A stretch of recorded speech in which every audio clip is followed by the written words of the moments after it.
Hello नमस्कार साथियों, मैं सूरज सिंह फिर से आपका उसी प्लेटफॉर्म में स्वागत करता हूं जिस प्लेटफॉर्म पर मैं लगातार लंबे समय से कुछ ना कुछ नया कंटेंट के साथ अपडेट कराता हूं। आज हम बात करेंगे मंगोल के बारे में, जो विदेशी बाहर से आए हुए व्यक्ति हो उनके बारे में बात करेंगे। जो विदेशी से आए हुए व्यक्ति बस उनका यही काम था कि हमें भारत से धन संपदा लूट कर ले जानी है। बाहर से व्यक्ति आते थे तो वो धन संपदा, भारत से धन संपदा यानी खनिज लूट कर ले जाते थे। तो आज इस टॉपिक पर बात करेंगे, हम थोड़ी सी टॉपिक पर बात करेंगे और इसके कम से कम जो इम्पोर्टेंट फैक्ट है उनको समझेंगे, क्योंकि अपने पास समय का अभाव रहता है, समय कम रहता है और कंटेंट अपन को ज्यादा प्रोवाइड करना पड़ता है। तो हम उनके साथ आज तुम्हारे लिए वही थी से आप लोग समझ सकते हो।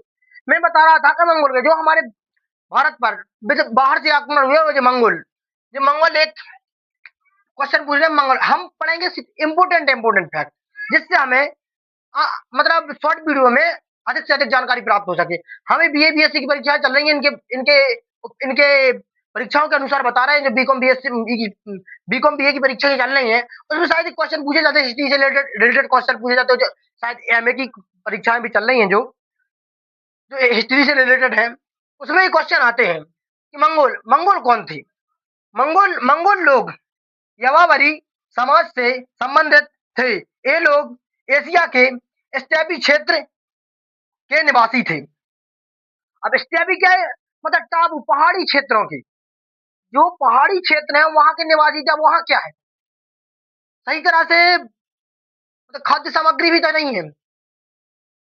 पहाड़ी क्षेत्र जहाँ बर्फ बर्फ ज्यादा गिरती है। अब वहां से वहां वहां के ये व्यक्ति हैं। अब आप लोग खुद एक अंदर मतलब एक दिमाग का इस्तेमाल करो कि ये लोग थे कौन, क्या कर रहे थे और भारत में क्यों आए। भारत में आने का इनका प्रमुख उद्देश्य रहा है कि भारत की धन संपदा आदि खनिजों को लूट कर अपने अपने देश ले जाना। वहां से ये लोग, अब स्टेपी क्षेत्र, अभी नाम भी अजीब लग रहा है पढ़ने में, स्टेपी। आप खुद सोचो एक दिमाग, स्टेपी क्षेत्र में टापू वाली झीलें होगी, मतलब इस तरह की झीलें होंगी, क्षेत्र होंगे जहां कुछ खाद्य सामग्री भी सही तरह से उपलब्ध नहीं होती होगी। उस क्षेत्र से है मंगोल। मंगोलों का उद्देश्य ही रहा धन संपदा लूटना। इसके आगे बढ़ते हैं हम कि जब हम मंगोलों के बारे में तरीके से पढ़ेंगे, जब एक बड़े शॉर्ट वीडियो को छोड़कर एक बड़े वीडियो के माध्यम से पढ़ेंगे, तब जाके आपको पूरी की हर चीज क्लियर हो जाएगी। अभी हम पेपर के माध्यम से पढ़ रहे हैं। अब मंगोल के बारे में आप लोगों ने पहले समझ लिया है कि मंगोल मतलब एक जगह स्थायी रूप से नहीं रहे। न इन्होंने कृषि को माना। इस शीतकालीन, अगर पशुओं के साथ रहते थे, शीतकालीन में पशुओं के साथ रहते थे, और लेकिन शीतकालीन चारण की ओर, एक ग्रीष्मकालीन की ओर जाते थे। मतलब इनका प्रमुख उद्देश्य एक जगह ठहरना नहीं था। मंगोल किसी एक जगह नहीं रहे। ये कृषि मतलब पशुपालक भी रहे, इन्होंने जानवरों को पाला और शिकार भी की। शिकार के भी अच्छे खासे शौकीन थे, लेकिन इनने कृषि को मान्यता ही नहीं दी।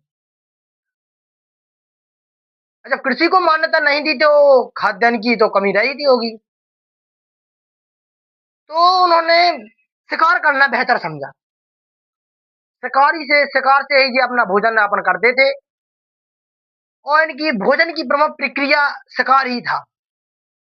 अब हम लोग एक क्वेश्चन लिखा है हमने, मंगोल कबीलों का जीवन कैसा था।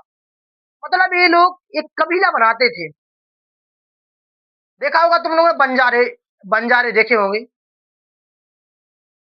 बंजारों की तरह ही इनका काम था, मतलब कबीलों में रहना पसंद करते थे।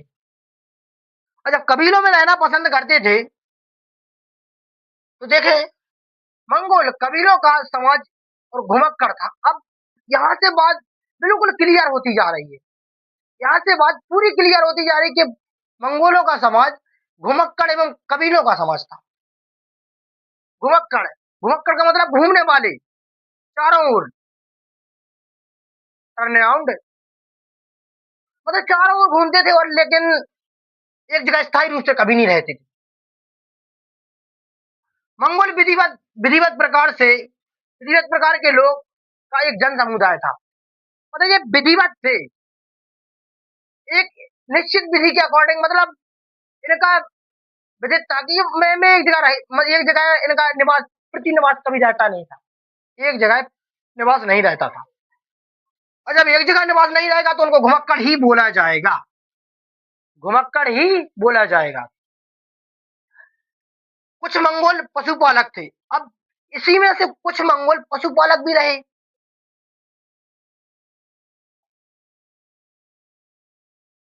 और जब मंगोल मंगोल मतलब कुछ मंगोल पशुपालक थे। अब उसी में से देखो, उसी कबीले में से अब देखो एक अलग डिवाइड हो रहा है, उनका कबीला भी डिवाइड हो रहा है।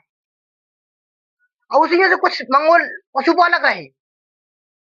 अब जब कुछ मंगोल पशुपालक थे तथा कुछ शिकार करते थे, उसी में से कुछ मंगोल शिकार करते थे, कुछ पशुपालक थे। मतलब जो शिकार करते थे उनसे इनका भोजन यापन चलता था। जब भोजन का यापन चलता था, उसी में से कुछ मंगोल मतलब दूध दूध दही वगैरह इनका इसी में से चलता, जो प्रोटीन वगैरह की चीजें यहीं से प्राप्त होती थी।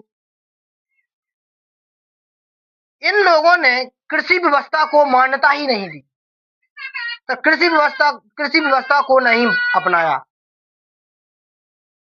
इन्होंने कृषि व्यवस्था को अपनाया नहीं, कृषि व्यवस्था को छोड़ ही दिया, अलग कर दिया।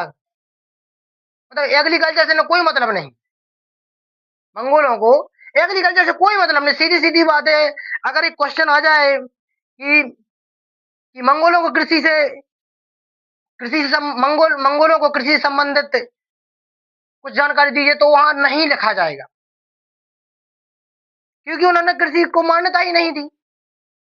और जब कृषि को मान्यता नहीं दी तो ये लोग पशुओं के साथ शीतकालीन निवास, जो पशुओं के साथ शीतकालीन निवास से शीतकालीन निवास स्थल से ग्रीष्मकालीन चारण भूमि की ओर आते जाते रहते थे। मतलब सीधी सीधी बात है, अब शीतकालीन में तो हर जगह चारण रहता है।